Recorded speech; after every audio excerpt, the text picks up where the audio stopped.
Yaqinda bir fuqarolik ishini ko'rib chiqdik. Ushbu ish bo'yicha Guliston tumanlararo fuqarolik sudi tomonidan noodatiy qaror qabul qilindi. To'g'risi uni biz kutmagandik.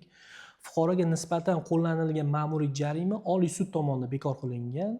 Ushbu noqonuniy qaror natijasida yetkazilgan moddiy va ma'naviy zararni undirish to'g'risida da'vo arizamizni fuqarolik sudi tomonidan ma'naviy qismini qanoatlantirib, moddiy qismi bizga taalluqli emas degan vaj bilan ish yuritini tugatgan. Hamda bu moddiy qismi jinoyat ishlar bo'yicha sudga taalluqliligi ko'rsatib o'tilgan. Vaholanki moddiy va ma'naviy zarar ham ushbu noqonuniy qaror natijasida yuzaga kelgan. Fuqarolik kodeksining 15-moddasiga binoan mansabdor shaxslarning g'ayriqonuniy xatti-harakatlari natijasida fuqaroga yetkazilgan zararni davlat tomonidan to'lab berish lozimligi ko'rsatib o'tilgan. Endi xulosa o'rnida shuni aytishimiz kerakki, sudlar tomonidan fuqarolarning vaqtini qadrlanishini hamda sarson garchiligiga yo'l qo'ymasligini so'rab qolardik.